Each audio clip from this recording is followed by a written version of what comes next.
Hi, how you doing? Firstly, welcome to the new house. You probably noticed I haven't recorded much in the way of videos for the last week or so because I've been moving house. It's all been a bit traumatic.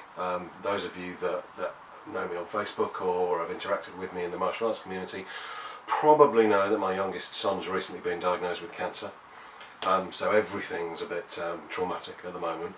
Moving house on top of it was a bit horrific. But anyway, it's done. Welcome to the new house. This is a conservatory.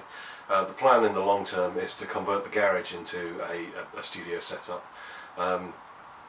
Everywhere's covered in boxes at the moment. This isn't the final setup. I hate the fact that you can see some of the lights reflecting in the glass behind me, so sorry about that. But anyway, I wanted to get a video up. I wanted to say hi. I wanted to apologise for not having got anything posted recently. The sharp-eyed amongst you will have noticed this next to me, this walking stick. You may well have come across one of these before. You may have noticed one. The Sherlock Holmes films with Robert Downey Jr. And Jude Law, directed by Guy Ritchie. If you've seen those films, you'll have seen one of these sticks. This is the walking stick carried by John Holmes in those, and this is a lovely piece that I was given some years ago. I was told by the person who gave it to me that it is Indian and that it was relatively old. I can well believe it's Indian. It's certainly not custom made, because obviously there's one almost identical one in the Sherlock Holmes films. I've also seen another one in somebody's house. It was sitting in an umbrella stand with a number of other walking sticks and umbrellas. It's quite pretty. Obviously it's dark stained wood. I think we're supposed to believe it's ebony. I doubt it. We're supposed to believe that this is ivory. It might be. Hard to say. I don't know for certain. It may be ivory, it may be antler, it may be horn.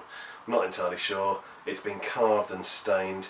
The wood's been nicely carved. At the top and the bottom it's got a lovely brass ferrule at the bottom. This one sadly has had its cap knocked off. I've still got that. That's a little lion head. It was only really held in place with resin. I need to put it back at some stage, and it's got this little brass ring around here, and this is where it starts to get interesting. If you haven't seen the Sherlock Holmes films, what you won't know is that this brass ring turns, and then this becomes a sword. So this is a sword stick. As you can see, it's got quite a nice little blade in it, long enough to be handy. It's not sharp at all. It could be sharpened. I haven't tested the steel. I don't know whether this has been tempered well or not. What I don't want to do is bend it so it won't fit back in the stick. It's triangular in cross section, and it sits very nicely in the hand. Now obviously sword sticks are illegal in the UK because it's a concealed weapon. This one gets around that law because it's an antique. It's part of a collection of swords that I have, some originals, some reproductions. This is an original, so as long as I make no effort to carry this around as a walking stick, then it should be perfectly legal. I'm certainly not planning on ever taking this out as a walking stick. Not only would that be illegal, but also it would potentially damage this. It's surprisingly heavy for a walking stick. It's not surprisingly heavy when you realise there's a sword blade stuck in it. But anyway, that's a little piece from my collection. I hope you like it. I hope you enjoy the video and you're glad to see me. And to those of you that are relatively new to the channel, hi, welcome, thank you for subscribing. If you haven't subscribed and you're watching this video, please do. It makes my day when I get a lot of subscribers. And also, while I'm on the subject, please check out the Patreon link down below.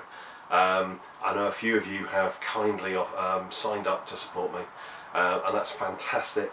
With everything that's going on with my son, the more I can make ends meet through things like YouTube and my websites, pugilism.org, that sort of thing, the better.